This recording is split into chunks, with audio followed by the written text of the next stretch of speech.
Dû à des soucis de micro, le son est un peu dégueu. Désolé. Yosh, bienvenue sur Manga Corp. Aujourd'hui, on parle de Mémésis.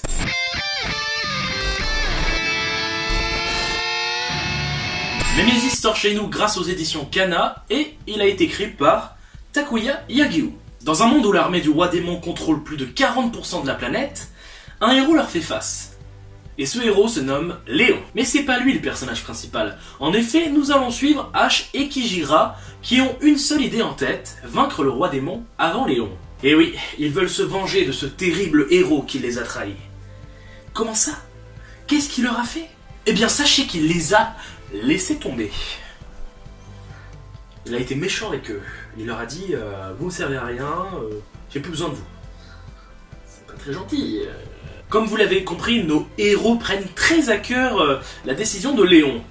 Et des fois, un peu trop. Eh les gars, vous avez entendu parler des derniers exploits du héros? Vous savez, Léon. Bah qu'est-ce qu'il y a? Bah quoi? Non!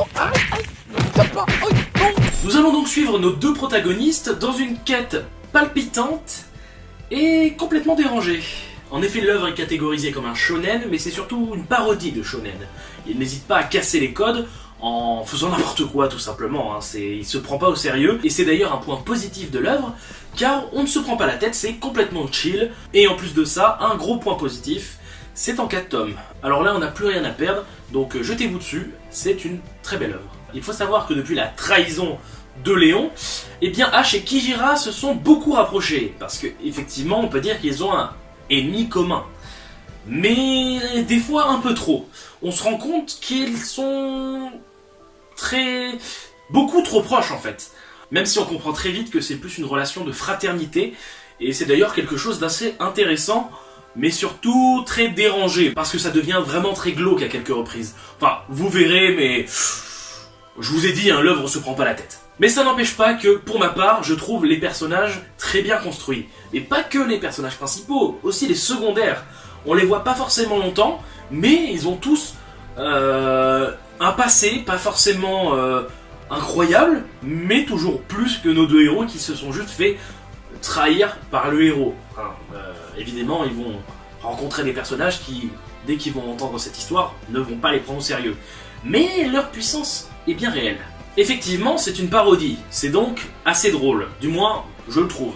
Et je peux vous dire que il en faut pour me faire rire. Et c'est vrai que le fait que ça soit sans prise de tête, bien, j'ai lâché quelques sourires, et je pense que ça peut plaire à grand nombre d'entre vous. En ce qui concerne les dessins, j'ai eu assez peur en voyant la couverture, parce que les dessins avaient l'air très années 80. Effectivement, c'est un peu le cas. Je trouve ce style assez vieillot, mais il marche assez bien. Je m'explique, en fait, les monstres par exemple sont très bien faits.